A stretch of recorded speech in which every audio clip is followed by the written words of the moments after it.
Bismillahirrahmanirrahim. Assalamualaikum warahmatullahi wabarakatuh.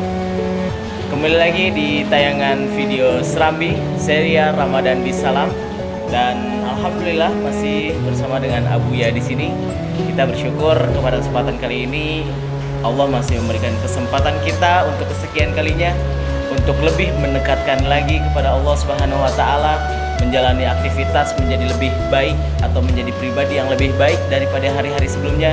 Dan khususnya di bulan suci Ramadan ini, dalam tayangan Serambi kita senantiasa berproses bagaimana kita berproses menggapai ridhonya Allah di bulan suci Ramadan.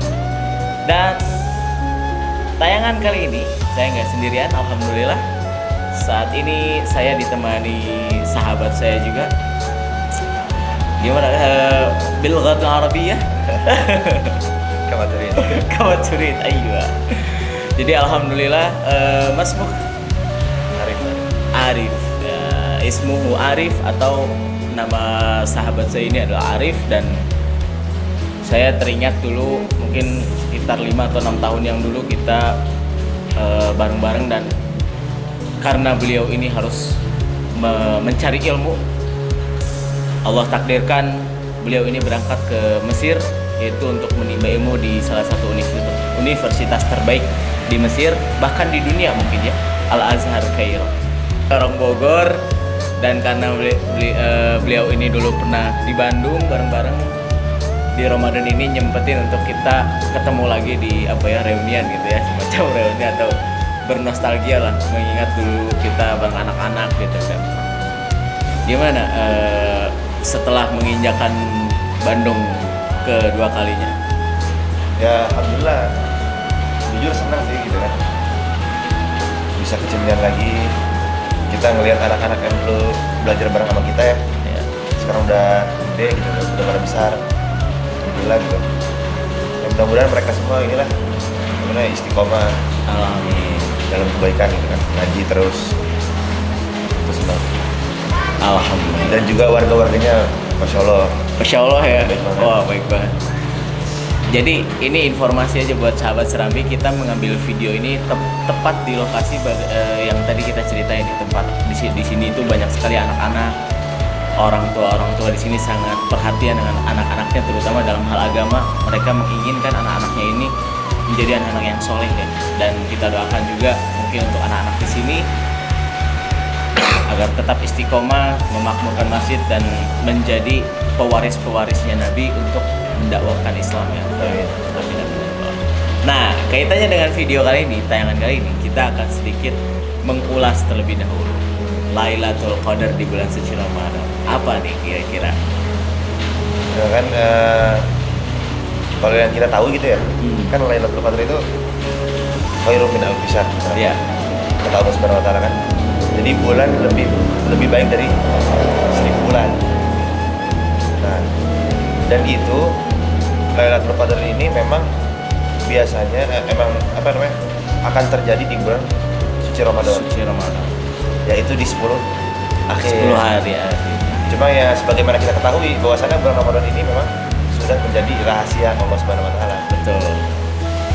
Jadi tidak ada ya yang menyebutkan kapan bedanya itu ya. Memang ada nih di sini dalam salah satu sebuah hadis yang Nabi Muhammad pernah melihat Lailatul Qadar itu di malam ke-21. Nabi Muhammad. Iya. Tapi apakah itu bisa dipastikan akan selalu datang di malam ke-21? Kita berdoa aja kan. Ya. Semoga di tanggal segitu. Ya. Jadi itu malam Lailatul Qadar itu memang lebih baik daripada 1000 bulan. Dan itu ibarat kata nih ya, hanya dengan satu malam kita mendapatkan banyak kebaikan yang hitungannya itu sama seperti 1000 bulan gitu. Berarti kan itu dilipat gandakannya luar biasa.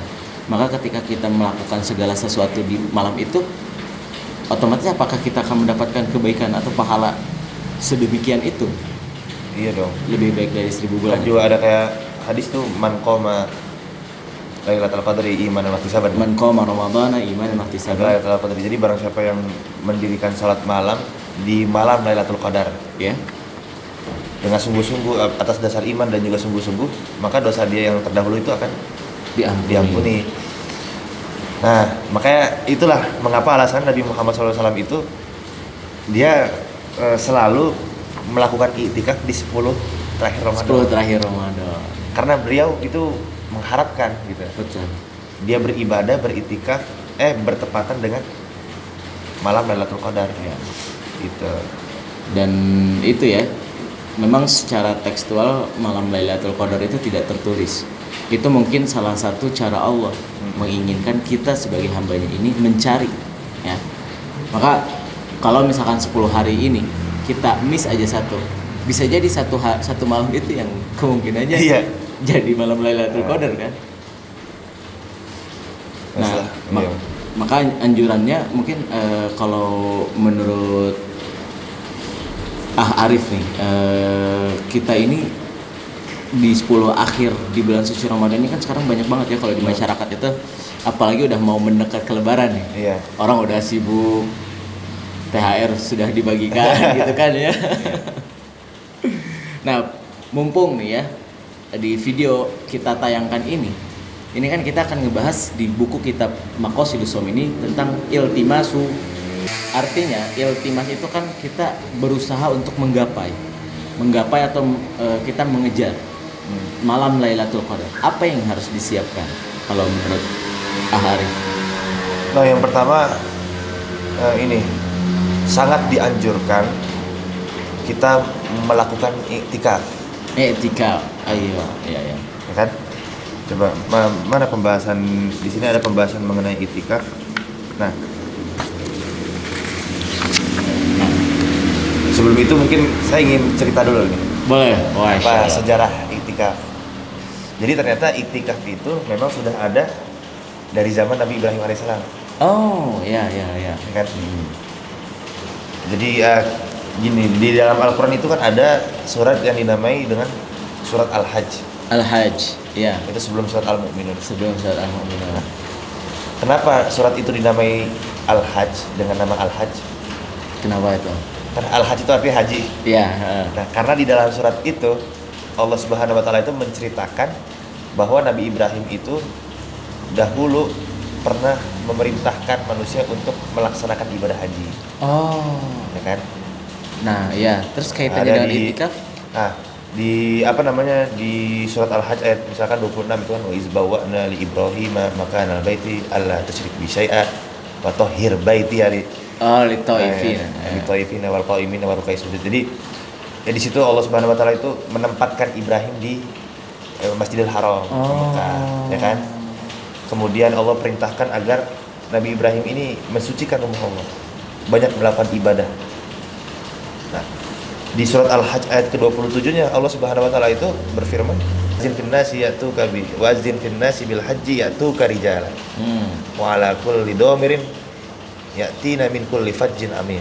Masyaallah. Yang artinya di situ Allah Subhanahu wa taala itu pernah memerintahkan Nabi Ibrahim ya, agar Nabi Ibrahim ini beliau itu menyerukan manusia untuk melaksanakan ibadah haji. Dan pada saat itu orang-orang dari pelosok itu berduyun-duyun gitu ya. Berbondong-bondong memenuhi panggilan haji yang diserukan oleh Nabi Ibrahim. Nah, jadi fenomena tawaf dan iktikaf itu sudah ada dari zaman Nabi Ibrahim